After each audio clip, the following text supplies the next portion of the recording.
Yeah, it is another episode of the Auto Windbags. RJ Clifford, Juan Soto. Let's have some fun today. God, I love when we win on a Thursday game because then it's just like an extra half week of just feeling good, just feeling like warm inside. It's awesome. Like you're on that high for even longer, you know?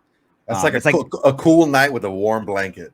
Yeah, it's like getting laid like the last day of the semester. You know, you're like all summer, you're like, yeah, I bagged that one. And if you're wondering why I'm drinking a martini right now, dirty. No, just dry, just regular dry martini. It's because we reached a threshold, 1,000 subscribers and counting on our YouTube page. This isn't a time for us to pound our chests, pat ourselves on the back, give Soto a slap in the ass. This is just a giant thank you to all you guys for wanting to do this and joining us for this journey. Like we said, we started this whole podcast and show just because you, me, and Rory were on like an 8-year-long text chain about the Raiders. Like, let's turn this into a show. Let's turn this into a podcast. And we're here, and y'all care about it. And so thank you. Good stuff. Just a giant thank you from us. Yeah, thanks a lot, guys. Appreciate it. The best way to thank us back, if you'd like to, like, comment, subscribe, tell your friends, all the good things. Thank you so much. Real quick, before we get to the good, the bad, the ugly question of the day, we got a guest coming today, Graphk Raider. You guys have been asking for him to come on, so we said, hell yeah. We asked him. He's all about it. We'll break down the Washington football team, what up, Windbags, all the regular stuff on our fantastic Wednesday shows that we do.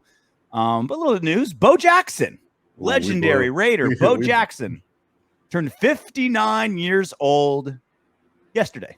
We blew it yesterday, dude. We were recording yesterday. We totally blew it. I like to think that we saved the Bo Jackson talk for the big show, right? Or Wednesday, that's a podcast with a guest. For the flagship broadcast, yeah. Yeah, exactly. Like the main, like prime time show. We saved it for it, you know? Okay. The 8 p.m. Friday night slot. Exactly. You know what I mean? Yeah, okay. You know, whether it's like NBC Can't Miss Thursday or TGA Friday, like whatever you want to put for it. Take it away, Soto. All right, so apologies to Mr. Bo Jackson. Happy belated birthday. Here's 5 facts about Bo Jackson. Ooh, Fact number one. Fact number 1 here. In his career, Bo Jackson averaged an insane 5.4 yards per carry for his career. That's freaking nuts. It's not even good. He's tied with Jim Brown for first all-time with running backs of at least 500 carries. I can't remember the last time the Raiders had 5 yards per carry in just a game. I think Derek Carr had two carries for 21 yards. Yeah. Well, I'm saying like as a team, right? Like as a whole team. That's how good that is. That's crazy. His rookie season, Bo's rookie season, he averaged 6.8 yards per carry. That's insane. Almost 7 yards per carry. He had like 120 carries that year. Yeah. Look alive, the NFL. You might want to stack that box when Bo's there. So fun fact number 3 about Bo Jackson. In 3 of his 4 years, he had the longest run in the NFL that year. So in 1987, his rookie year, his second year? Or his rookie year. In 87, he had a 91-yard run against Seattle in the Bo versus Boss game. Okay. Yep. Legendary. In 1989, he had a 92-yard run against Cincinnati. And then in 1990, he had an 88-yard run against Cincinnati as well, and that's the team who he busted his hip against. So Cincinnati got the revenge, I guess. Yep. 4th fun fact about Bo Jackson on the day after his birthday, in 1993, after a year undergoing a full hip replacement, he became the first player in sports history to compete with an artificial hip. He was a 1993 MLB Comeback Player of the Year that year. This is such a great example of how far medicine has come, like medical science has come. One of my hosts that I work with at SiriusXM, Jimmy Smith, he's done commentary for the UFC, Bellator, now for the WWE. He had a double hip replacement surgery. Double hip replacement. He was 40. He's not like 90. He was 40 years old. Double hip replacement surgery. He was walking in 2 days. If Bo Jackson had that same injury today, he'd miss like half a season. He still plays football. He still plays football. Yeah. John Wayne Parr, a Muay Thai fighter, he was kicking in like 2 weeks. Like kicking. Yep. It's crazy. Crazy what they can do now. Now, number 5 is probably our favorite.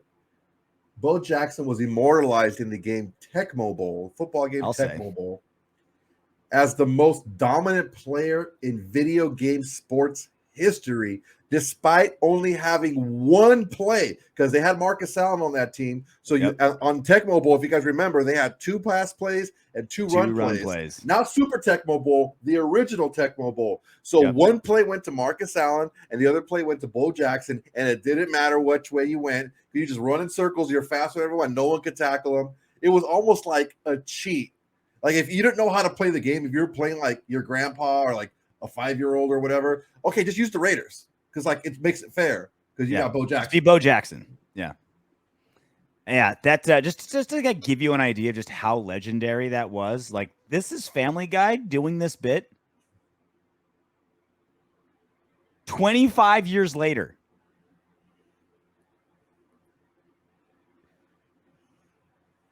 How many times have we had this argument?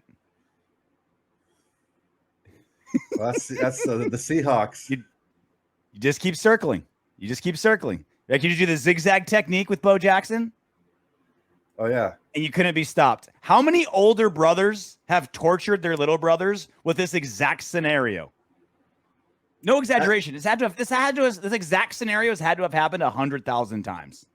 All these kids in Denver, in Kansas City, in San Diego, in Seattle at the time, because they were in the West too. Like they loved, like, oh yeah, I'll be the Raiders. Quagmire goes back the other way. He goes all the way to the end zone, runs all the way back, goes all the way back, and just shits on Quagmire the whole time. You gotta switch out Varys.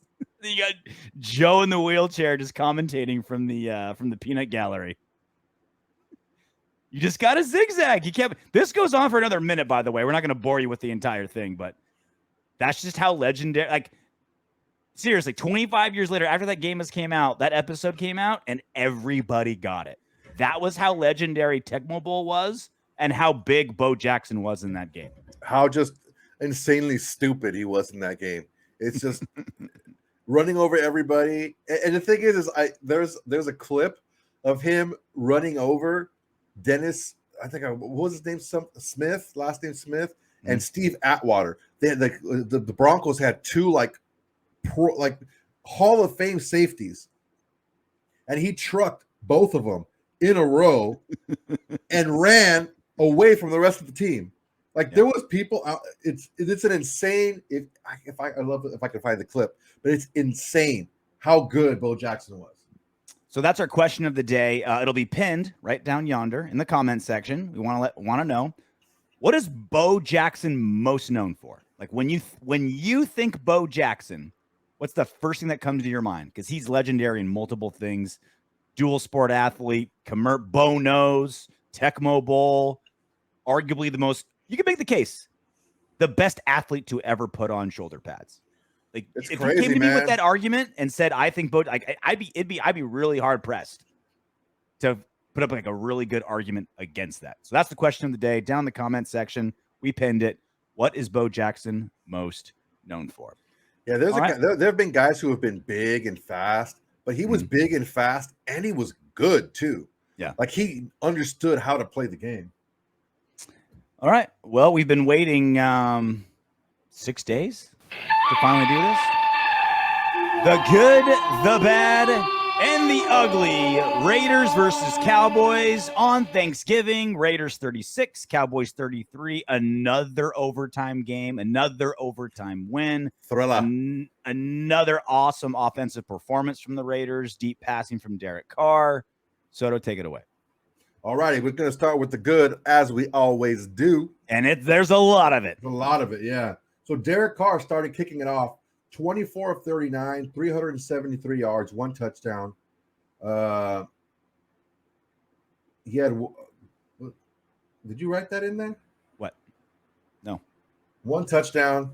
He had a 9.6 yards per attempt. So that's crazy. That's good. That's the thing. Really like Derek Carr is leading the league in passing yards. And it's not like he's having like 50 attempt games. No. He didn't even have 40. He He didn't have 40. He threw over 373 yards. Like that's, and it's not even like he's like, it's not even like we have a really good running game that's opening up all these passes for him. It's like literally like everyone knows you play too deep. You just have to beat the deep ball. Still, he does it every single game, and he's leading the league in passing yards. Like it's bonkers. Yeah, good game by Derek Carr.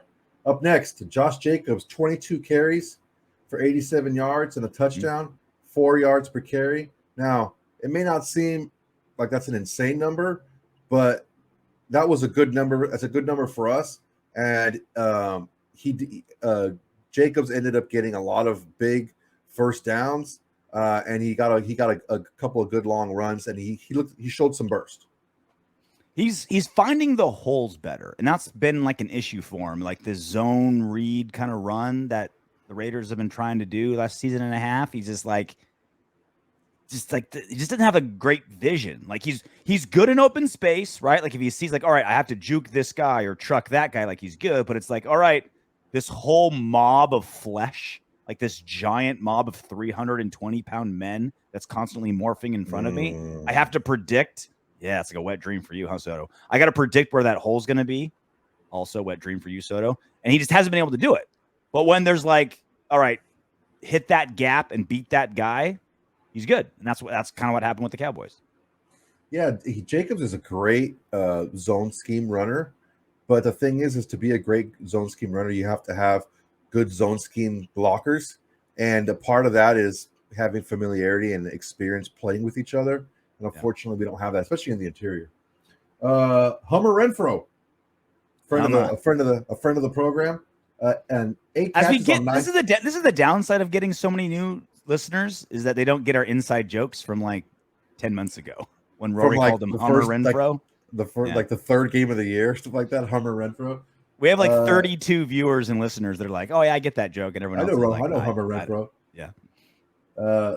8 catches on 9 targets, 134 yards, 16.8 yards per catch. Is that his best? Is that the best receiving game of his life? Because he played quarterback in high school. He never had a 100-yard game at Clemson. That might be the best game of his life. And the thing is, it wasn't like he had a long catch, but he had the rest of his catches weren't like little dinks and dunks. No, he had a couple. He was stretching the field. He had a couple long ones. Yeah, he was wide open, deep one time. He had like a 15-yard catch. They turned in like a 20. Yeah, it's debatable. Okay, next. Deshaun Jackson, 3 catches on 4 targets, 102 yards, and a touchdown. An insane, absolutely nuts 34 yards per catch. Is that not exactly what Deshaun Jackson is supposed to be? Like, is that the most Deshaun Jackson stat line ever? I honestly think that he is going to be, maybe, although he's not as fast as Henry Ruggs, he knows how to play the wide receiver position a lot better. I think he's a lot more astute, especially in zone coverage, how to get open, how to sit properly in a zone. And like, he doesn't have to practice it so much with Carr. Like, they're both veterans. Yeah, I like to sit heavy on it, which means I like to sit and come in, or I like to sit shallow, which means I like to sit but like fade back. He just has to communicate that to him verbally, and they know what each other's talking about. So that's a great. I expect a lot more from him in the future. Moving on, and hypothetically, he should only be getting better. It's only his second game as a Raider. Like, he should only be getting more familiar with the offense. Yeah, and even Carr said in an interview, he asked D-Jack, like, hey, where do you like the ball on this route? He's like, oh, I like it here. He's like, cool. And that was it. Just throw it to me right there. Cool. He threw it to him there, and it was a touchdown. Like, you like it right on your forehead. He likes it somewhere else, It depends on how much they pay. Yannick Ngakoue, he had a sack, 2 tackles, solo tackles, and 2 quarterback hits. So good job there. Oh, we didn't get a ton of pressure on Dak. Yannick did get the quarterback hits and a sack. Your best friend Jonathan Abram had led the team with 10 tackles, 7 solo. He did get burned for a touchdown, but that's just to be expected. It's see, this is the thing with Jonathan Abram, with you shitting all over Jonathan Abrams. Like, yeah, like he's had some major whiffs, no doubt about it. But all the other, like every other play where he's not getting major whiffs, like he's cranking out. He's gonna have like 150 tackles by the end of the Yeah, season. Like, that has he's to a be leading replaced by tackler. somebody. He's a leading tackler of DBs in the league. We have the leading tackler overall in the league, and we have the leading tackler amongst DBs in the league. Yeah, don't get rid of him. You know what? Give him a freaking baseball glove and hit him fly balls. He can get used to tracking things in the air. That's what we need to do. Have him move in with Charles Woodson for a month in the offseason and just like learn from that man. guy. You know, he just cannot track the ball in the air. He just can't do it. Just live in Charles Woodson's guest house for a month and just try to soak up everything. Drink his wine, drink his brandy, wear an ascot, walk like he walks, just do everything he does. Have him or Merrick at least. Merrick is freaking good at tracking the ball. Well, that's why I'm not so worried between Trayvon Merrick, Jonathan Hayward, and Nate Hobbs. Like we can afford to have a safety that's like not great in coverage and more of a tackle guy. Like that's unless you have an offensive genius like Andy Reid out there who just schemes everybody who Abrams is covering to go deep, and you screw. Yeah. I think that was a learning experience though for Gus Bradley. Like they were trying to play the same two deep that other teams were because that's what was working at Kansas City. And it's like that's not what we do. Like play our standard cover 3. Let Abram be Abram. Don't try to make him something he's not. Like, you know, it's a learning experience, right? Like he's not someone. He's not a. You know, he's not like an awesome wall. We're gonna just put him anywhere and he'll be great, right? It's like you got to scheme to his strength. Yeah, we got to put him in a position to succeed, and I don't think we did that very well against the Chiefs. But this last game against the Cowboys, he had 10 tackles, so great job for him. Our run defense overall, we only give up 61 yards to the running backs. Yeah, 19 carries only. 19 carries by Zeke and Pollard. That was a huge concern of mine. They barely rushed for over 3 yards per carry. We know Zeke's been a little banged up, but Pollard's a gamer. He's a stud. And for the entire team and it's not like they were being blown out the whole game. They had the opportunity to run the ball as well. 19 carries only. That was a little bit of it was an anti-Raiders defense game. Our run defense was awesome. Passing game got exposed here and there. Max Crosby was quiet. It was like, this isn't the Raiders defense that we know all season. It was very weird. Very strange. And last but definitely not least, Daniel Carlson was perfect on the day. Mm-hmm. 3 extra points for 3, 5 for 5 field goals, including the game winner in overtime.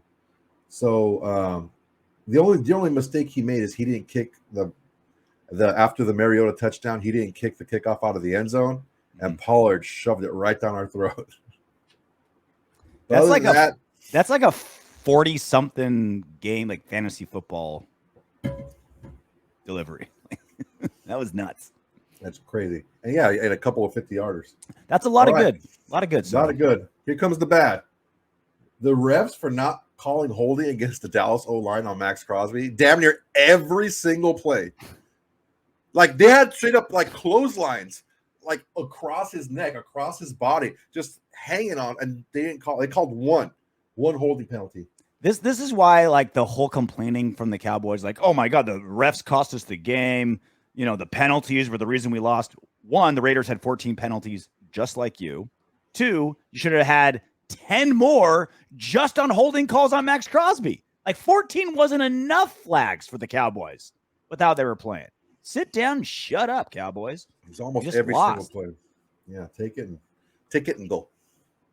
All right. Next on the bad, Roderick Teamer and Kelvin Joseph fight. Like the only person that get hurt in that fight was the ref. Mm-hmm. Are you kidding me? Blood in his face or on his chin. Like, yeah, get some technique, bro. I know a guy you can hurt. I know a guy at Spider Muay Thai. His name is Frankie Chavez. Best Muay Thai gym in Orange County.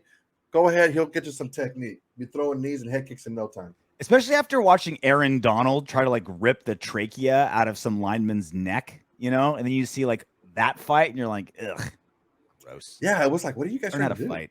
Yeah. No. The ugly, and this is you don't like seeing this, and I understand frustration and all that, but this is just ridiculous. Tristan Hill of Dallas defensive lineman punched Jonathan Simpson after the game. And I mean, Simpson's arms were straight down. He was just like, hey, whatever. Even if he teased him a little bit about dominating him the whole game, you don't do that. That's Bush League. That's just not. That's not what we want to see after the game. I like how after a good game, you call him Jonathan Simpson. Like you call him by like a strong Christian name. Like a bad game, it's like Johnny Simpson.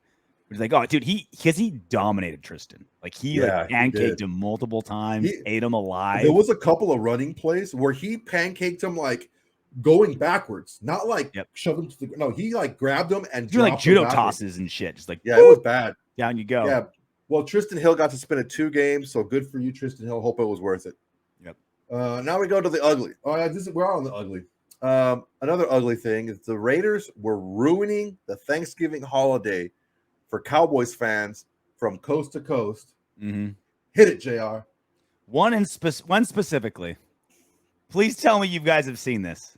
Oh, God. This dude is a Cowboy fan, and his family is letting him know about it. For those of you that are listening on Spotify or Apple, dude, these are family members of his. His brother, I think, rolls up and is like teasing him, and home dude is angry as hell. He's wearing a Cowboys t-shirt and a camo hat. Dude is and they're just smiling, teasing him, and he is animated. Look at him. He's tossing things down. He got in his face. He gets in his brother's face. His brother's like, yo, man, you ain't getting in my face like that. Like, you don't want that to happen. And then someone trying to get in his face. He's like, you better get off me, man. You better get off me. He knocking chairs over. Oh, I got the skinny antagonizer over the fat pissed off guy for sure. Yeah, you can stick and move and go. You take an overtime loss in your favorite NFL team, plus alcohol, plus family. I'm surprised you don't get more of these videos. This is hilarious. You gotta watch it with the sound on. This dude is livid, and he's about to fight his whole family. Like this isn't quite like Catch Me Outside Girl. It's pretty. But this guy needs to be more famous for this. Yeah, and look at the girls. Look at the girls. They're just chill, like his sisters and his cousins and stuff. Oh yeah, they're thinking like this is gonna look so good on my Instagram. Like that's all they're thinking. Is a G. That was a good camera. He is upset. Oh, that's great. So good. It's you know a win is good when you get that reaction out of opposing fans. You know what I mean? Fighting family, knocking things around. I've been there, man. You start with fighting family, but I've been there. It starts with tears of sadness and it moves on to tears of anger. You know, when you get both versions of tears, it's a great win. It's a damn good win.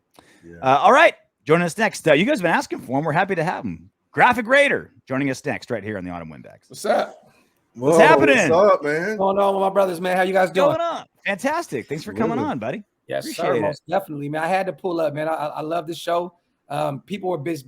They've been asking me as well to have you guys on. So one of us were gonna have to reach out at some point. It was gonna happen. Yeah. It's gonna happen. Yeah, exactly. Right. Yeah, we've been eyeing each other at the bar for the last year. So at some point, someone's gonna come over and say like, "Hey, take a PBR on me." Yeah. Well, thanks for coming on. Yeah. Yeah, it's Graphk Raider, obviously, fantastic YouTube channel and show as well. You can make sure you check it out. We'll link it down in the comment section in the bio and all that, as always. So yeah, man. So I'm actually going to share the link right now in my community tab as well. So I'll get a bunch of people to come over here and pull up. And everybody, man, make sure you guys subscribe to this great show. You guys, let's run it up, man. Let's run them numbers up. You know how we do. We support our own, and these are our brothers. So hit that subscribe button. It's easy peasy to do, man. It's definitely there's not too that you can't have too many Raiders creators. You know what I mean? Like it's an insatiable fan base with a thirst that can't be quenched. So we exactly. Keep this pushing guy it out. Pushing it out. Waxing poetic over here. A little poetic. You practice that shit. Don't lie. No, I'm telling you. It's a Martini Wednesday, and it just starts flowing. Shakespearean shit. Hey man, there you go. Did you see the video? Did you see the video of that dude flipping out the Cowboys fan, trying to fight his whole family? Oh my God. You know what's sad? As Raider fans, I'm gonna be honest, when I first seen it, I thought he was a Raider fan. I've been there. I've been there. I hate the Raiders. I'm like, I've done that. I've done that. So I thought he was a Raider at first. Yeah. I got a lot of brand new Raider stuff because I've ripped a lot of old stuff. I'm like, man, what am I doing with that? I've rattled these walls a few times, man. So trust me, I know, brother. That's a sneaky dirty move by the Raiders. Like they've lost on purpose for 20 years just so we keep ripping off our jerseys to have to buy new ones. You're like, yeah, we made all these first-round draft picks terrible, so you buy the jersey and then you hate them 2 seasons later and got to buy the next first-round jersey. Yep. And the cycle just repeats itself. I have a rule. I only buy Hall of Fame Raiders. That's it. For jerseys. That's what I'm doing now. Like this year, I got my Jacobs right here. I got my Max Crosby in the house. I feel like you can't go wrong with a Hunter Renfrow. But outside of that, I'm sticking to my Timmys, my Woodsons, my Howies. I got my Tom Flores finally. I finally got my Tom Flores. That's fire. You know what? I got to go grab me a Flores, man. Definitely. I got a John Matuzak too. Bro, we just did a show on Twos not too long ago on my channel. I'm gonna send you the link to check out. Yeah, for sure. Yeah, man, love Twos. That's a legendary jersey right there. A sloth right there. I gave Soto a metaphorical pat on the ass for that one because it's like you want to have a jersey that like hardcore Raider fans come up to and they're like, "What's up? Yep. What's up?" You know what I mean? Like everyone's got their Gannon, their Long, their Woodson. You know, obviously you're playing the hits, right? Yep. When you come with that jersey, just like old school dudes, you know, like 60-year-old Raider fans start scrolling up to you with their gray beards and shit. You're like, okay. I bought the Goonies. That's one of my favorite movies because of Twos. Like literally, like that's one of my favorite movies. I put that actually in the man cave because it's Raider related to me because of Twos. You know what I'm saying? So hey, you know. Opera music still scares the shit out of me from that movie. When I hear something, I'm just like, yeah, that's funny, man. What are you guys talking about tonight? What you guys got going on? So you're the highlight of the day. I mean, well, we talked about Bo Jackson's birthday was yesterday. Got into some Bo Jackson talk. You know what I mean? About what it's crazy. It's like of all as a 2-sport athlete. What was it like? What did you say, Soto? 6.8 yards per carry, his rookie season. Absolutely nuts. Anyone's like 90% of the time, if you ask anyone around our age about Bo Jackson, like, yeah, Tecmo Bowl. Tecmo Bowl. Oh, yeah. That's the first thing they think of, Tecmo Bowl. Like he's universally known by like 30 to 50-year-old dudes because of Tecmo Bowl. And you know what's cool was we didn't have to cheat because we actually really love the Raiders. You know what I mean? So there was guys that would try to pick the Raiders because of Bo, and I'm like, they're like, you're cheating, Graphk. I'm like, I'm not. This is my actual. Like, I am a diehard. Like, my team. I can grab Bo. I can get Bo every time. So yeah, like man, Tecmo Bowl for sure. Then watching them just climb up those gates in Kansas City, man, snatching balls out of the air. Like I remember watching him at Auburn. Like this guy was just Bo Jackson is probably the best athlete of all time, and I think he would have clearly had that if he did not get hurt in that Cincinnati game. I literally just said, like, if you came to me and said, like, who's the best pure athlete to ever put on pads, like, it's hard to argue against Bo Jackson. Like, that's really, really hard to argue against. Like, he has a great case. Who would be the next? Who do you guys think? Like, would Vic be in the conversation? Deion Sanders. Deion. There you go. Deion. Because the thing is like, from my perspective,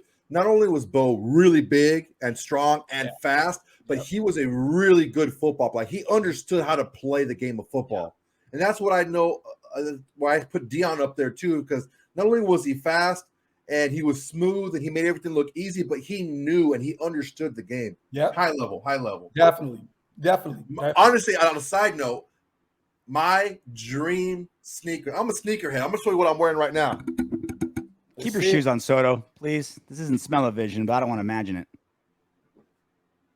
This is what I'm wearing right now. Those are fire. Okay. Those are fire. Okay. They'll pop. Gotta make it pop, you know? It's bold out. I bought the Henry Ruggs, man, and I look at him every day and I'm like, damn it. Don't drive with them on. Don't drive with them on. My favorite pair of shoes I never got was those cross trainer ones, the Bo Auburn, the white with the orange and blue. Don't tell me you have them. I have the 90s. Those are the 90s. Yeah. Those are the Raider 90s. Yeah. Those are the Raider 90s. Yeah. Oh my God. I keep those in the man cave as well. Graphk, you got a hell of a wall behind you, dude. There's like every single piece of memorabilia like have a story behind it. Pretty much. I mean, I've been collecting since I was 4 or 5 years old. Every wall in here in the whole garage is rated out. I'm from Sacramento, and it hurts my soul. I'm a Kings fan as well, so I have some Kings shit in here, and then I'm an Oakland A's diehard A's fan as well. So I got A's stuff, but I mean everything in here is predominantly Raiders. I got some San Jose Sharks as well, but Look, the Raiders have been my life since I was a grasshopper, man. So, you know, it's kind of pathetic how much Raiders shit I own. Well, it's also so unique to the Raiders that, like, when they moved to Vegas, right? Everyone's asking me, like, because we live in Long Beach, California, right? They're like, oh, you know, are you going to still root for the Raiders because they moved out of state? Like, dude, they're 3 hours closer. Like, they're closer to me now. They could have moved anywhere south of Seattle, west of Denver, and killed it. Literally, like, anywhere in California, anywhere in Nevada, Arizona, Utah. Like, they could be in Hawaii. It could be in Hawaii and kill it. Yeah, like what other team could feel at home in 1/3 of the United States? Yeah, no other team could do that. You know what's so crazy? We're all such real Raider fans, but I was born in '84, so I was born a Los Angeles Raider. You know, and even when we went to Oakland, I was still sad, and they were my backyard. I mean, I can go see it, but I was still like, damn, all I ever knew was LA. But I mean, I knew the rich history of Oakland, and I grew up in Oco. I was there watching A's games before we even came back. But it hurt my soul, man, when we went to Vegas. I'm gonna be honest. At the time, I was living in Atlanta. I live in Dallas now, so this win this past week feels so good. I live in Texas, so to be honest, I travel as much as I can with the team anyway, so it doesn't really affect me where they are. But we're always going to be the Oakland Raiders. We're always going to be the Los Angeles Raiders. That's why my brand is called Oak Las Vegas. Like it's always going to be OAKLOS, not LASVEGAS. Nice. So it's Oak Las Vegas forever, man. Like I don't really care where we are. I'm gonna be a Raider as long as the shield is there. Doesn't matter to me. And we definitely deserve that stadium, man, because growing up in Oco and watching them paper cups hold down, you know, that place was a dive, man. Man, it looked like a penitentiary, man. It really did. That's what I was telling. When you get off the BART and you cross over that bridge, that's the penitentiary walk. The barbed wire over the top, just graffiti the whole way. Bums trying to sling shit, stepping over syringes. Like they should have made opposing teams take the BART and make that walk to the stadium. Like we went 16-0 every single season. They had to make that the walk the fans had to do. But you know what? That was our piece of shit. You know what I mean? And we loved it for what it was because the tailgate experience. Have you guys been to any games this year?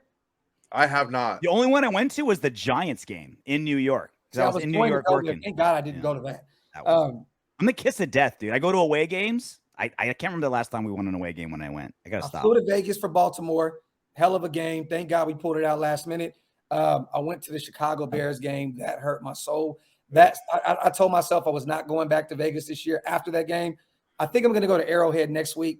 But I usually try to go to as many road games. Last year I did where did I go? I've been all over the place with this team. I've been to Tennessee, Jacksonville, New Orleans. I mean, you know, it is what it is. But we're just, look, man, there's nothing like us. Our fan base is the greatest fan base. I just missed the tailgate experience. Like going to Vegas, it wasn't the same. And these guys still don't even know how to like root for this team. I said this on my live the other night. I went to the Bears game and people were actually in the crowd going, "Let's go Raiders." I said, hold on. What the hell? What? No, you don't do that. Give me an R. Yeah. Give me an A. You're like, what? Hell no. What is this shit? That's what it felt like. You know what I mean? I'm like, no, all we scream is Ray. That's it. Like we don't do all that. One guy starts it, everyone repeats it, and you do that over and over again. It's not rocket science. Exactly. That's our thing. But I think once this whole COVID stuff is over, I think a lot more of our natural fans will be going to games more. I'm gonna be honest. That looked like a Bears home game.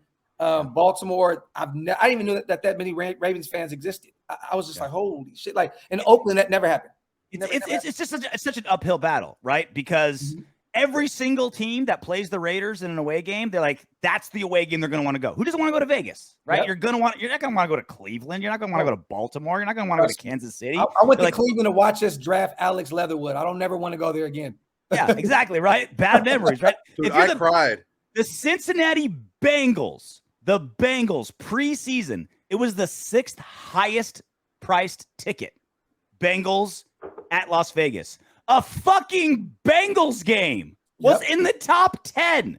That's because everyone wants to go to Vegas. Plus, you know, new fan base are still learning the game. Plus, all the casinos buy up thousands of tickets to give to high rollers. Yeah. So you're like, it's gonna be that way for a while, Graphk. Yes, like it's good for a while. It's just money wise, and because people want to go there, like it's gonna be a rough home season. I've been saying this though, like in Oakland, right?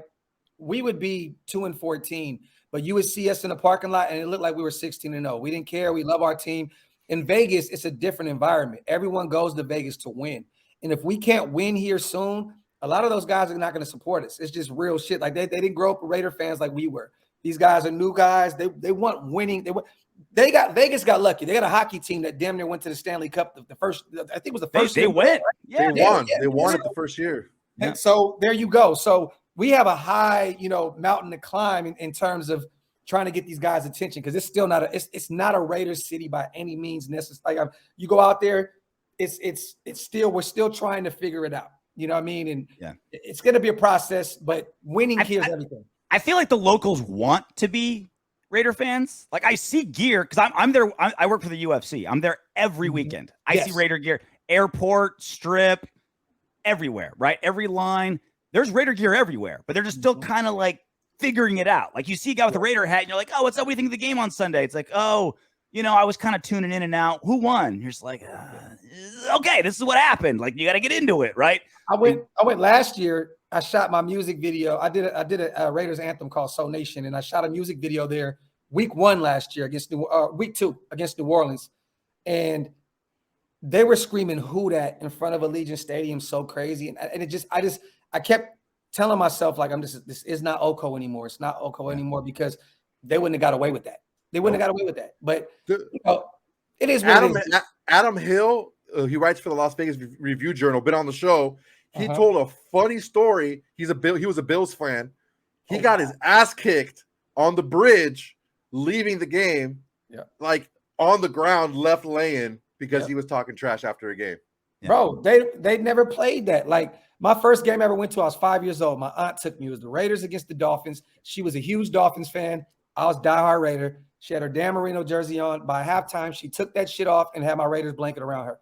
She was like, no, it's not even that. It's not even that. That shit's like a bullettrative vest, a Raider blanket. That was same thing. My very first game I went to, same thing. 8 years old, Coliseum. Didn't care about I didn't come from a sports family. I was just like, oh, I'll go to a football game. Like same thing. I think my uncle took me.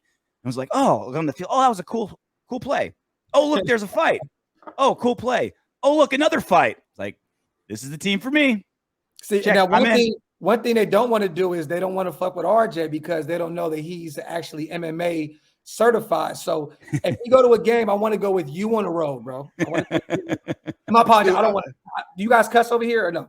Yeah, all the fucking time. Yeah. Okay. I got called out. I got called out on the messages for cussing too much. Oh, bro. So you come to my show. It's so I have a show after this, you guys, with one of my brothers, man, Stuart Schweigert, our former safety.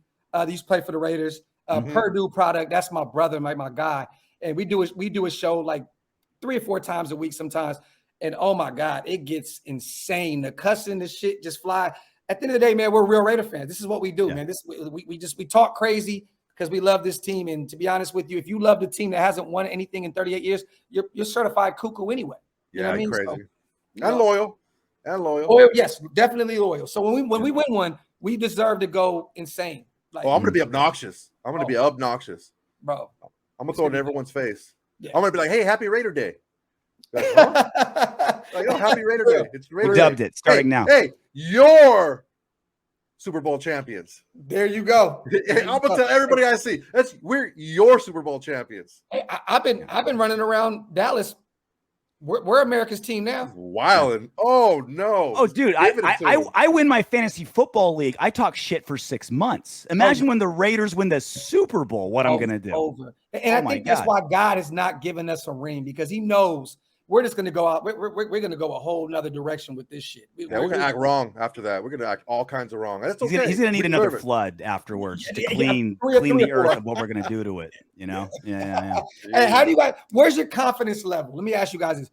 Where's your confidence level going into Sunday? Because this team has been so inconsistent, right? We don't know what this team is. In the week 1, we were starting off as a running team, right? We're run first team. That's what Gruden loves to do. Gruden ball, yeah. It didn't work out. DC was flinging all over the place. We're 3-0 because he's balling out, throwing the ball all over the place. Then, we lose we keep trying to run the ball, just can't establish it.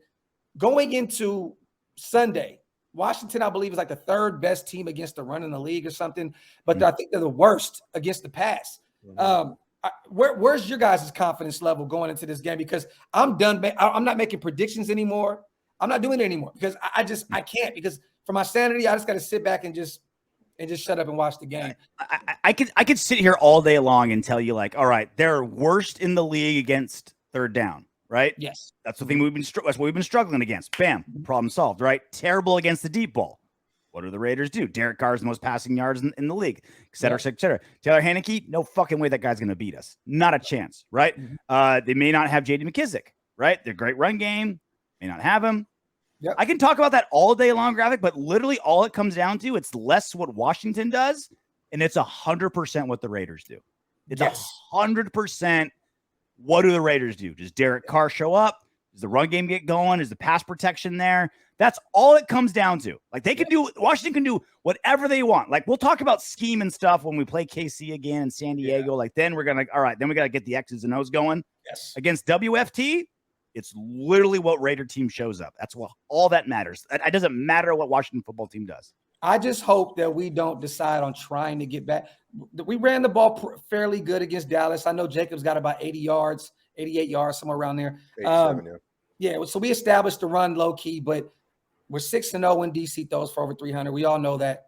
Just let him go out and play his game. I seen he said today in his presser that something about Greg Olsen, like, hey, are you okay with this? And he was like, well, basically in a nutshell, I just hate the run plays. Just let me go throw the ball around. Yeah. You know what I mean? So this needs to be a game where we just go out and throw the ball around, because that defensive tackle room that they have, both of their edge guys are gone. Montez, Sweat, broken jaw, IR. Yeah, Chase Young gone for the season. But they still have Jonathan Allen. They have De'Aaron Payne. They have Tim Settle. They have a bunch of guys that if we try to run the ball down these guys' throat, it's not going to happen. No. You know what I mean? So I want to see a lot of shotgun formation, DC just flinging it all over the place. That's just what I want to see, because I think we can win the game doing that. Yeah, we're built much more like a typical Holmgren team, where we pass the ball to set up our run, and we run out of passing formations. Our best two running games were against Philadelphia and then against Dallas, and we did the same thing. As we ran a lot out of shotgun, we ran a lot out of typically passing formations. We didn't get a lot of jumbo sets, and when we did, that's when we threw deep. That deep pass to D-Jack, that was a more jumbo formation.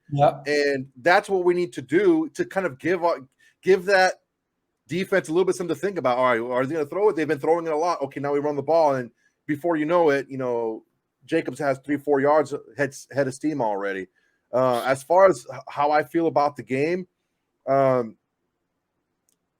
it's for us specifically, it's Derek Carr in the fourth quarter. How is Derek Carr going to play in the fourth?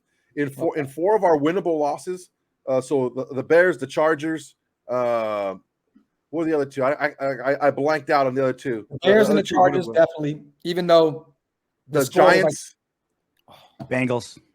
Not before the Bengals. Who was it? The Giants. Giants. Something else. It was the Giants. We had 4 games where in the fourth quarter it was within 10 points. Yes. In the fourth quarter of those games, although he had maybe a 62% completion percentage, his yards per attempt were only 6.6. Yes. Very low yards per attempt. And he had 5 turnovers. 5 turnovers just in the fourth quarter of those 4 winnable losses. So that is huge. It's huge for me. And this is one of the reasons why I do question Derek Carr a little bit.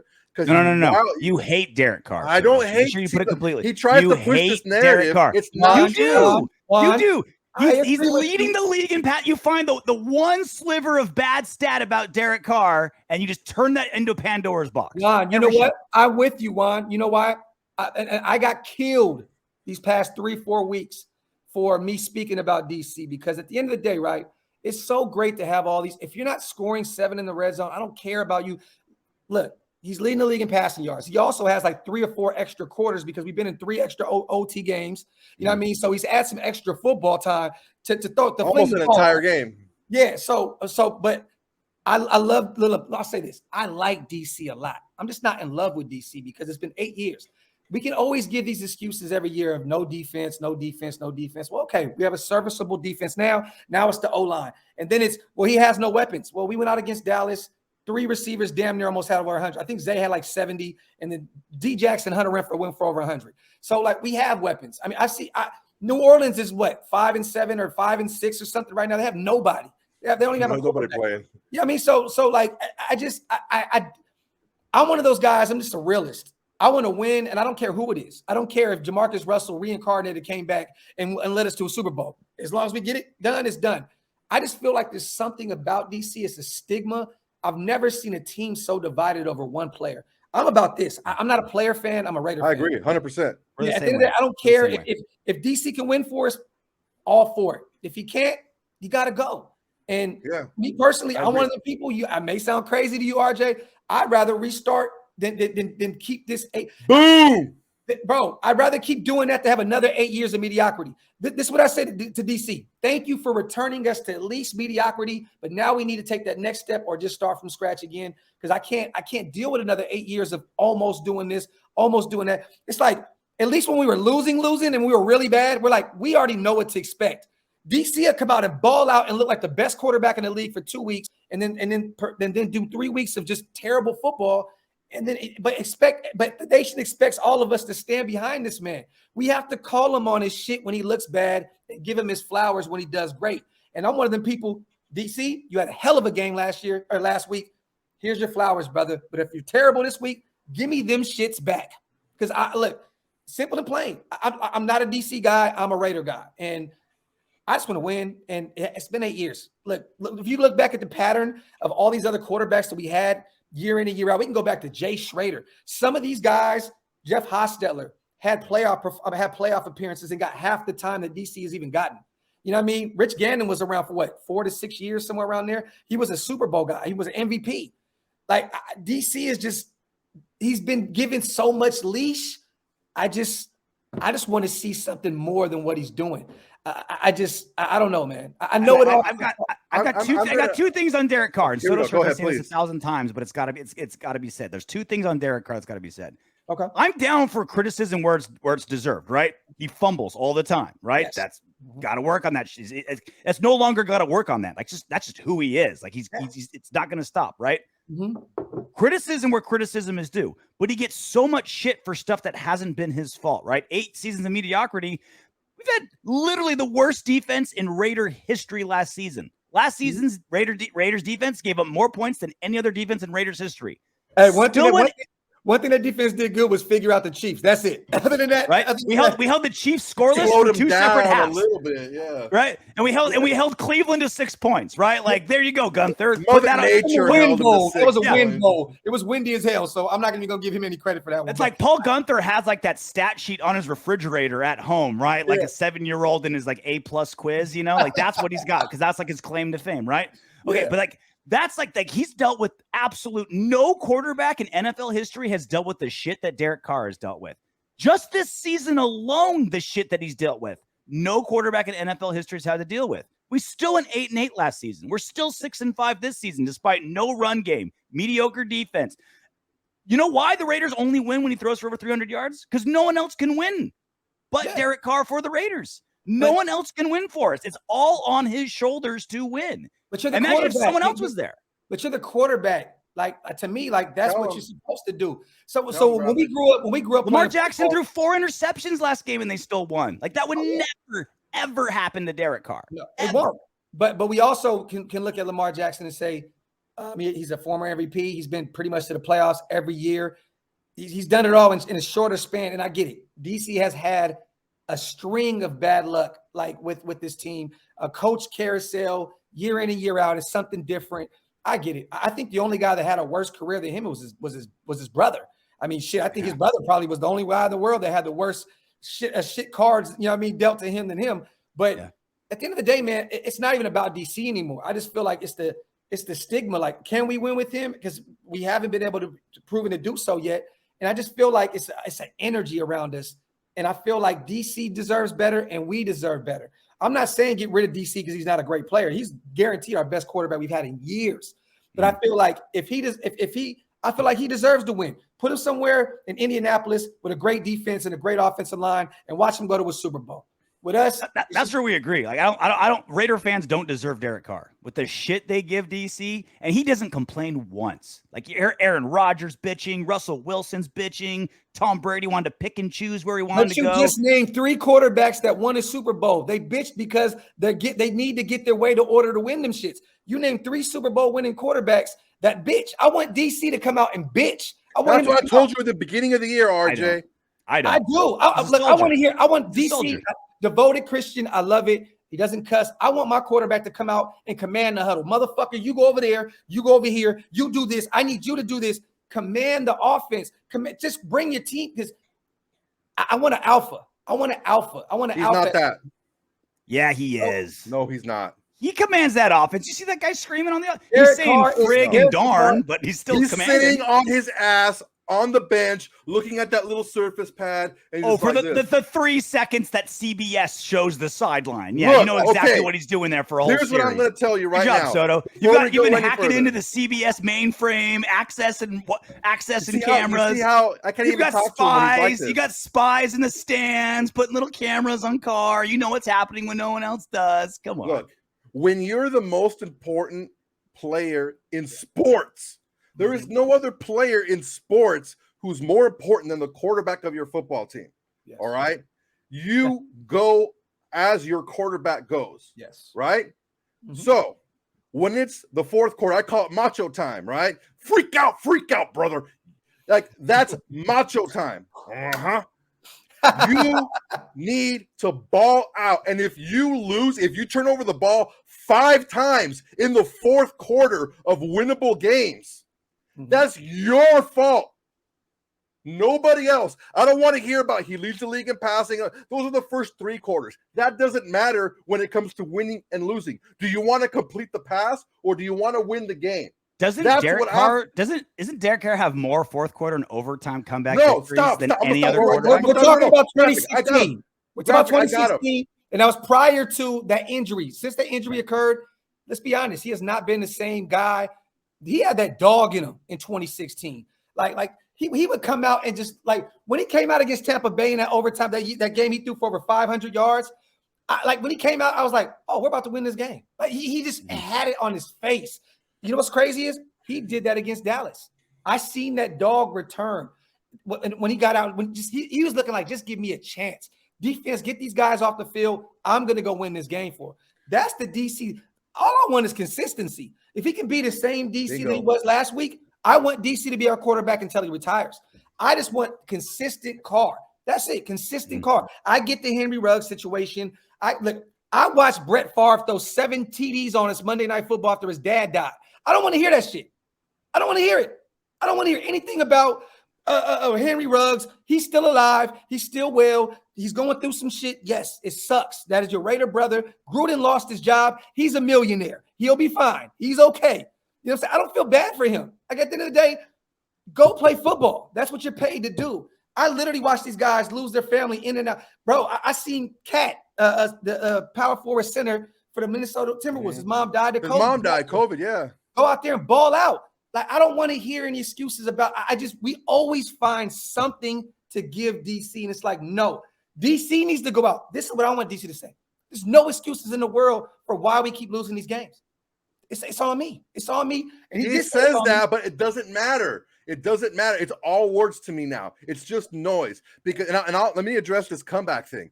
There's a big difference between being down 10 points in the fourth quarter and playing your worst ball of the game in the fourth quarter, as opposed to having a back and forth game because your defense can't stop anybody and you just happen to have the ball last and you win. I'm not going to give you credit for that. I'm looking at these games this year because all I kept hearing from these car backers is give us a decent defense and we're going to make the playoffs, no problem. Okay, you had 4 chances down 7 to 10 points and you played your worst football of the season when it mattered the most. Yeah, that's macho time. That's when you need to sack up and make it happen. I would argue Brett Favre's dad wasn't catching passes for him on that Monday Night Football game the way Henry Ruggs was supposed to. But I know you got to show you got to do graphics. So I'll give you the last word. But this is my last question. This is my last question for you. Can I say one more thing real quick? No, because I'm gonna stick around with you for a couple more minutes. I'll hold off. I love this because I love to talk shit with my Raider brothers. Let me say this. Everybody, if you're a great quarterback, right? This is the thing that kills me. Why do we have to use Mariota in the red zone? If you're a great quarterback, why do we have to bring in another gadget quarterback to score? Like everybody's screaming for Mariota to come in and bro, put him in the red zone situations. We can fix this red zone woes. Why? Why do we have to put in Mariota when DC is a 3-time Pro Bowl guy that leads us with comebacks and all the other shit?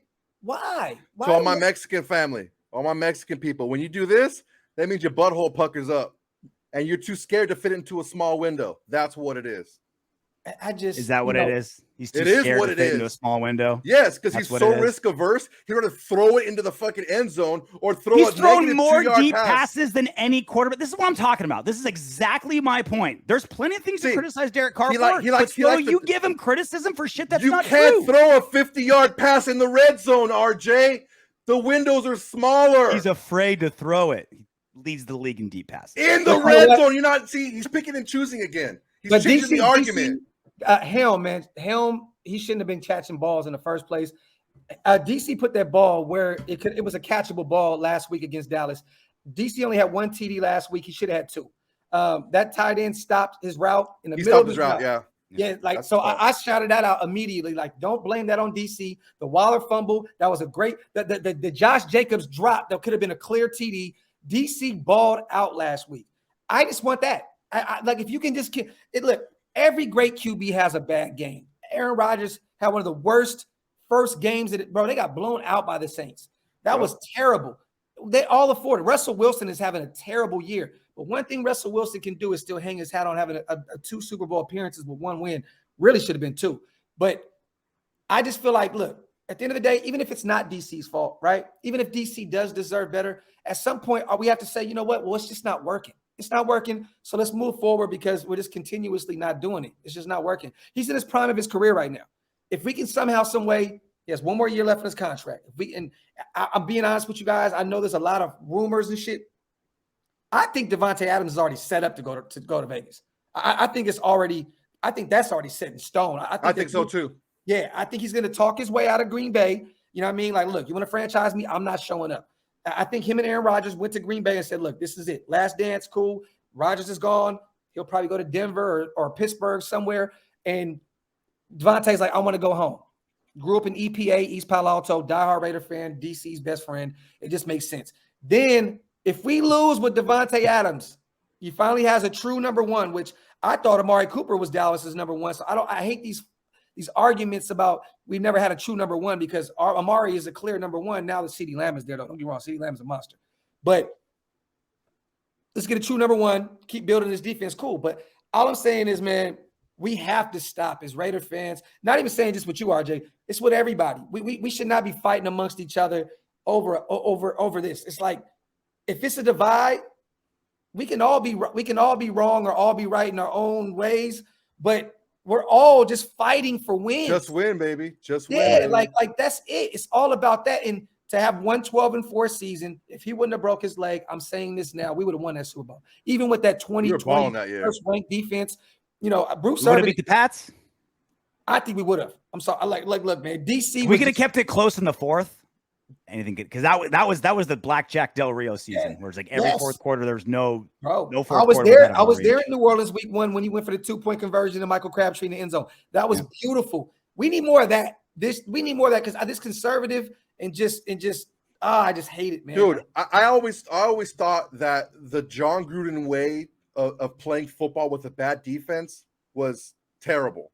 Yeah, terrible. Like, you have to outscore these teams. You're forcing yourself to be perfect if you're inching your way down the field, and if you're not, your defense is going to give up points. You have to score more, you know. And like I keep forgetting his name. I forgot it again. The Alabama coach. God damn Nick it, Saban. Yes, Nick Saban. Every time I bring this up, I forget his name. He put out easily forgettable guy. I mean, he hasn't done shit in football, so I understand why you forget him all the time. Yeah. He put out a video saying, "Hey, I used to be a play defense, cloud of dust, run the ball. You can't win that way anymore. Yeah. You have to score. You have to keep scoring. You can't. How many points you need to score? More. You need to keep scoring to win games. And look, he's putting wide receivers and quarterbacks in the NFL, running backs in the NFL like crazy. That's what you have to do when you have a bad defense is you have to just keep scoring. Yes. Now that's what we need to do now. That's why against the Eagles and against the Broncos, I was like going to strangle myself in the fourth quarter. Like, why are we stopping scoring? Why are we changing our game plan? Why are we changing our defense? Our defense is already kind of a pseudo prevent defense anyway. Like, why do you need to change anything? They call it the cover 3 for a reason. I think they call it the cover 3 because all they want to do is give up 3. That's it. Every time, like, go ahead and go get 3. Just keep them from 7. That defense doesn't play to not have these guys score. It's just keep them at a field goal and let's out. But the offense has to show up. There's no excuse for the points we put up against the Giants, the Chiefs, and Cincinnati, man. Like 3-4 weeks back to back to back. I don't care how much we're struggling. We need to put up more points. It's as simple as that. And we have, like we said, we have a 3-time Pro Bowl quarterback that was a former MVP candidate. And, you know, if he can get his shit together and play like he did last week, these next 4 weeks, he'll be right back into MVP discussions. But let's get some wins. That's it. Let's just get some wins. And then I will shut the hell up about DC. He shut me up last week. Please shut me up this week because I still don't believe. It's just too inconsistent, man. Nothing Carr can do will shut Soto up. That's here's the thing with me. If it's not like Jay Schrader or Hostetler with John Elway getting the ball last and beating us. Yes. That's not why we're losing games. We're losing games because our quarterback is shitting the bed in the fourth quarter. That's why we're losing games. And hey, you know what? John Elway, Aaron Rodgers, whoever, if you get if you get the ball last and you beat our defense and you score a touchdown to beat us, damn. Yep. We got beat. Yeah, I'm good with that. I don't want 5 turnovers in the fourth quarter of our 4 losses. Yeah. That's not winning football. It isn't. And you know, McKinney, man, Xavier McKinney, man, that guy was a backup safety, and we turned him into an all-pro overnight against the Giants.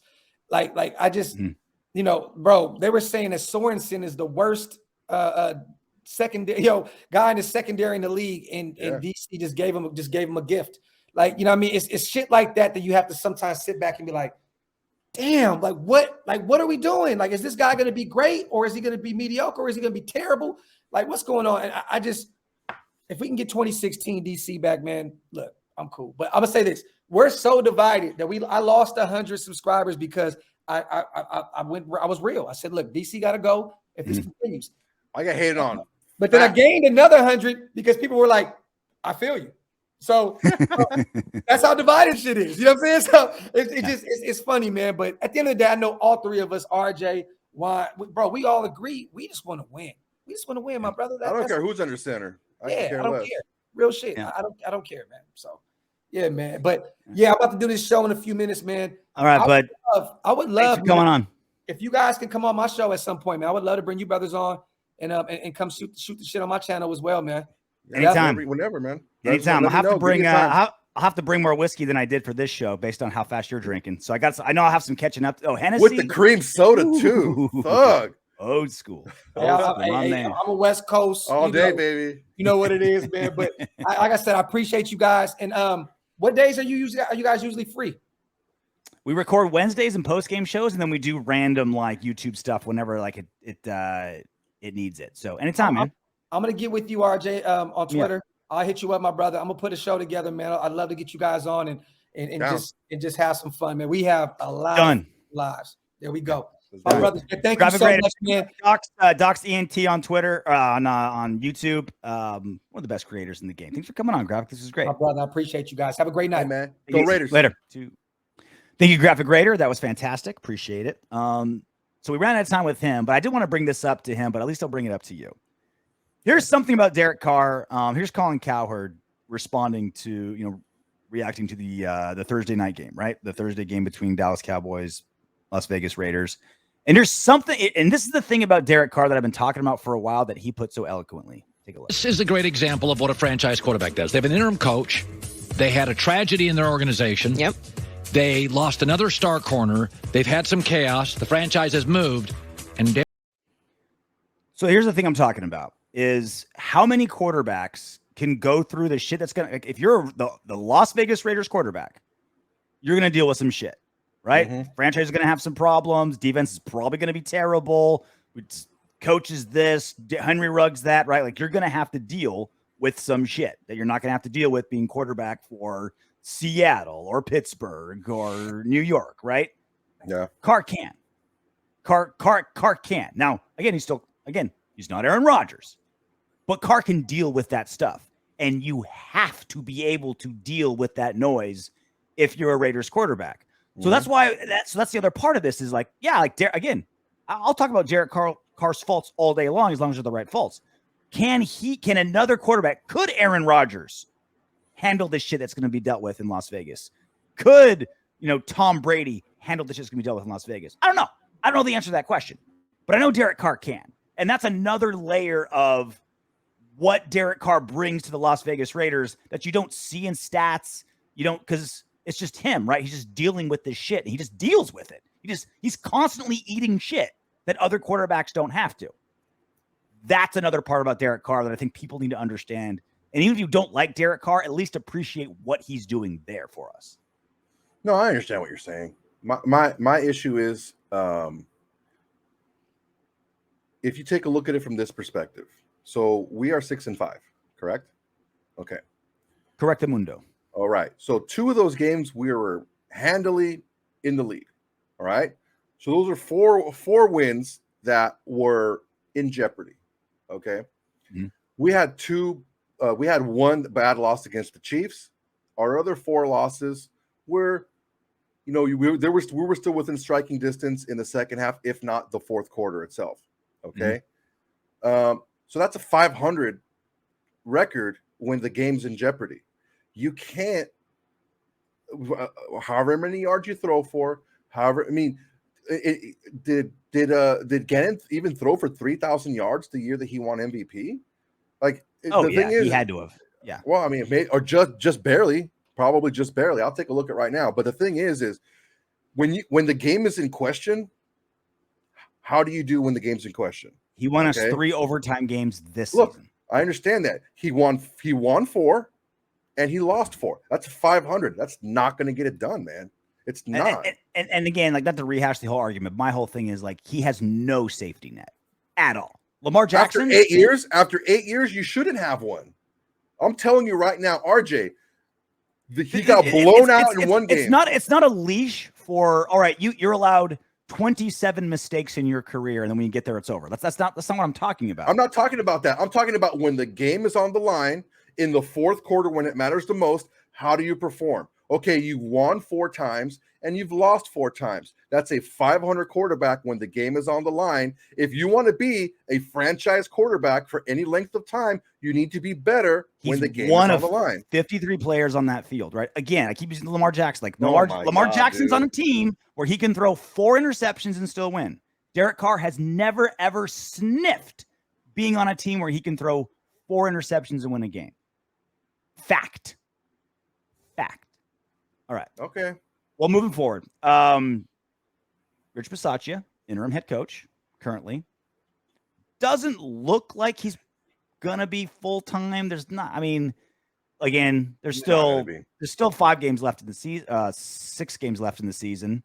Hey, playoffs. Like, look, if they go on a deep run in the playoffs, he'll probably be coach, but it's looking not like it's gonna happen. And yet, according to CBS Sports, Las Vegas Raiders owner Mark Davis not eager to start head coaching search as Raiders owner focuses on trying to make the postseason. And this is what got me. It's been a month since John Gruden resigned as head coach of the Raiders, but league sources say the team has not begun a coaching search and has rebuffed inquiries from many interested parties as owner Mark Davis focuses on trying to reach the playoffs this season. Soto, your reaction? It doesn't surprise me. I understand where he's coming from. Like, hey, you know what? Let's finish this year out. There's still plenty of time in the league cycle after the year is over to find a coach. There's, it's still a head coaching job in the NFL. Okay, regardless who you're coaching, it's still a head coaching job in the NFL. You're going to have your pick of who you want because of the location, because of the roster, because of the upswing of the team. Hopefully, the quarterback. the players on the team, the destination, the new stadium, the buzz, the vote of confidence that you're going to get from the owner. I mean, he was an owner that just oozes sexuality. Look at that guy. for sure. Look at that. Oh, Look I love that freaking stubble, ear mole, that ear hair, and everything is so like good. Semi kind of mullet, like he's like in between. He's got that mullet checked and out. normal. That thing looks funky. Okay, but what I'm saying is, I'm not too terribly concerned about this because I think he probably already knows who he wants to hire. He probably has a list already in his head. So once the season's over, it's going to take a week, and they'll have a head coach. You know what I was thinking? Who is a more Raider-esque head coach than Rex Ryan? Yeah, because he'll probably lose, which has been Raiders for the last 20 years. He didn't lose with the Jets. He won with the Jets. Yeah, he did. They went to the playoffs twice, but he went to the conference championships twice. Right. Yeah. I'm not saying we should, but it would be interesting to have a very boisterous and loud and in-your-face coach like that. I'm just saying. My favorite part is the quote where they're saying Mark Davis hasn't looked for a new head coach because he's focusing on the playoffs. Like, is he like grinding film? Is he like drawing out X's and O's in the coach's room? Yeah, like, that was what is he interesting doing? Like, what is he doing to focus on the playoffs? Like literally, you tell me, what is filling up Mark Davis's schedule so full of him focusing? Does his calendar just have like open pages that says focus on playoffs 9 to 5, Monday through Friday? Like, what does that even look? What is he tangibly doing to fill his time that says focusing on playoffs? You're the owner. You're not a player. You're not a coach. You're not even an assistant. What time do you think he gets into the office every morning or afternoon? I mean, he has a lot of focusing on playoffs to do. Probably 5 a.m.s, you know? I mean, PF Chang's opens at 11. Okay.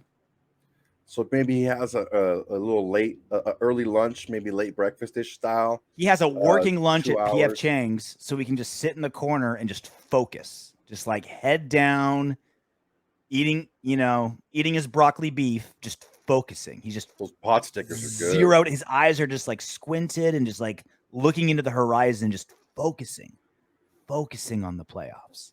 What do they call the firecracker pot stickers? Little spicy little joints. Those are delicious. PF Chang's is trash. I've been there forever. I love it. I Chang bang on the regular.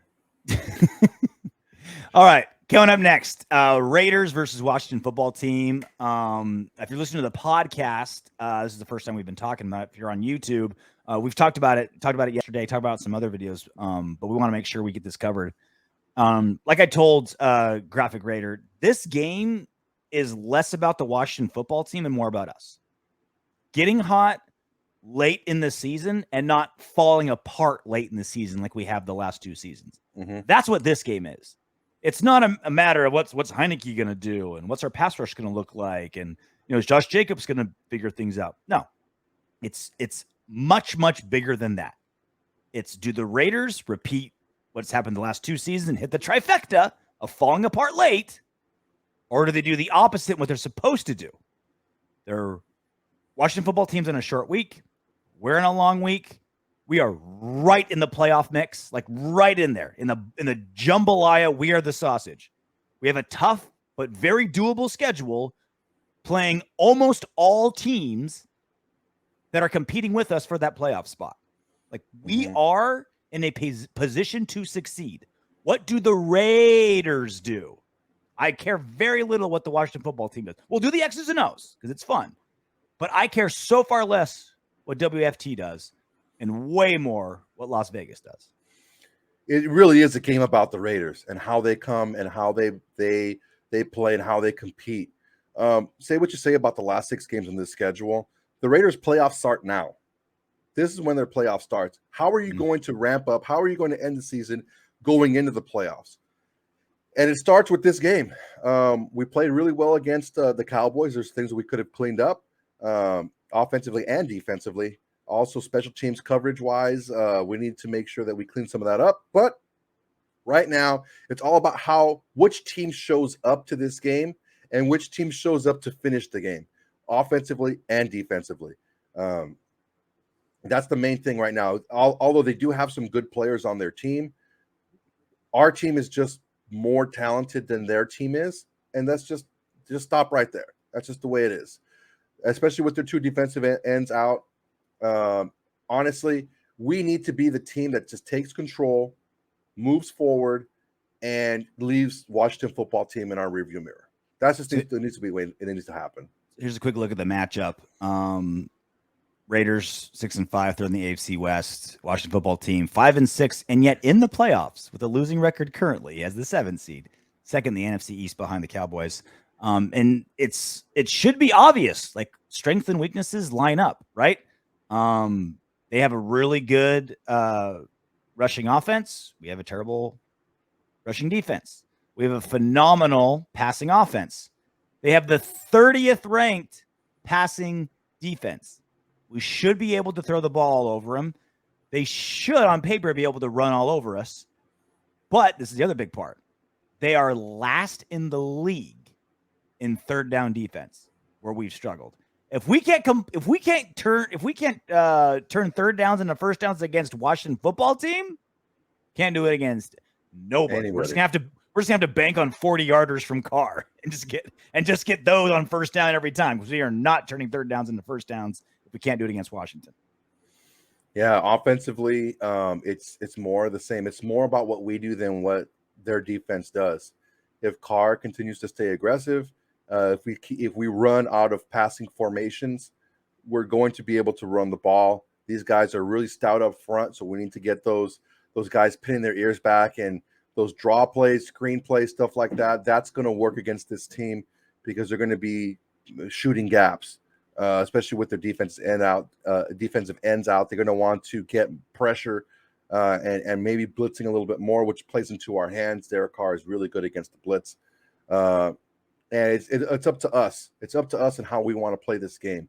Heineke has been he played really well against the tough Bucs D, but that tough Bucs D is all front seven. They were really banged up in the secondary, and he didn't light the world on fire. Maybe had I think 260 yards or something like that. But the thing is this guy is still a young player that's prone to make mistakes, and our defense, our cover three, is built and designed to frustrate quarterbacks into making mistakes, and we just got to take advantage of them. It's all on us. Yeah, with Heineke, it's kind of like he's exactly what works against us and what works perfectly for us simultaneously. He's a dink and dunk guy, and that's what our defense gives up, right? We don't give up the deep passes, right? We just you can dink and dunk against our defense, but like you just said, it's a defense that lets you make the mistake, and he will.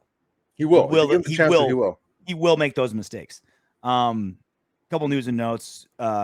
Bad news for us. Darren Waller didn't practice today on Wednesday, week to week. It's looking doubtful.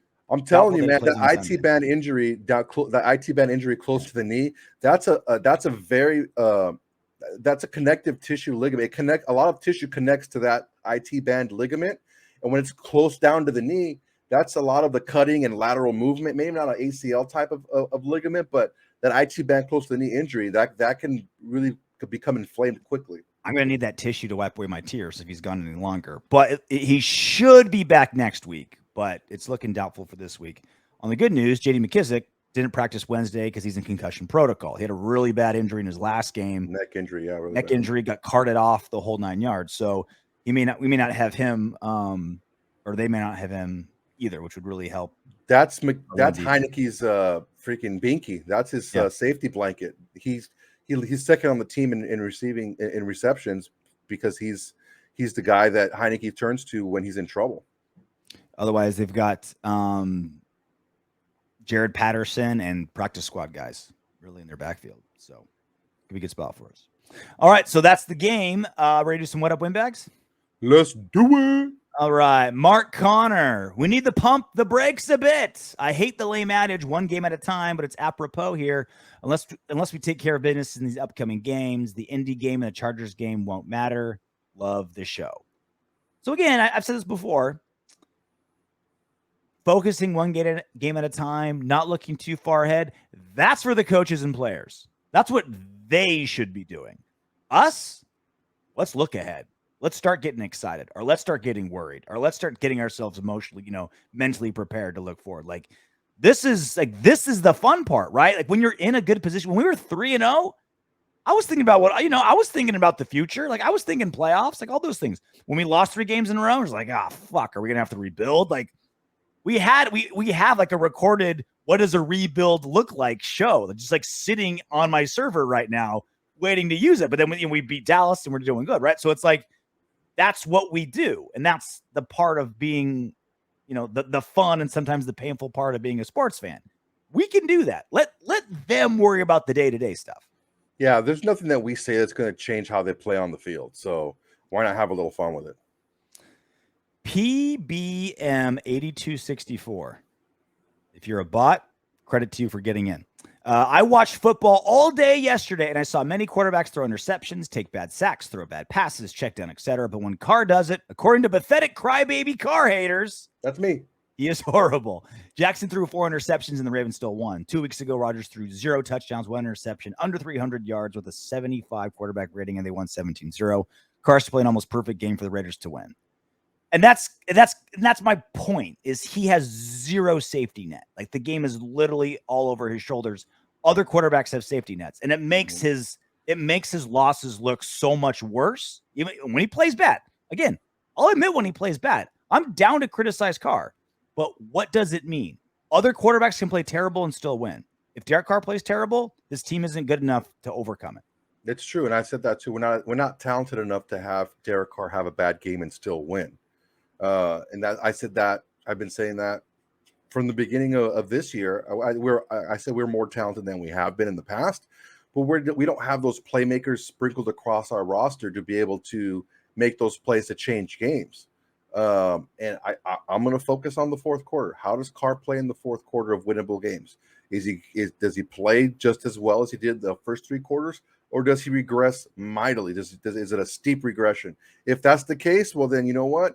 He has the ball in his hands. He's the quarterback. He's got the hot chick. He gets all the money. He gets all the fame. He's going to take all the blame. John Brubaker. Great content. The profanity makes you sound like 1 a.m. at the frat house. Up your game. Do we swear that much? Is there a drunk fat chick on my bed? Probably. No, that's not 1 a.m. It's not 1 a.m. at a frat house. What the hell? Dude, what is more desperate than a dude at like 1:30 in the morning at the bar alone? He's like, I got to make something happen quick. Like scaling down the bar skank ladder.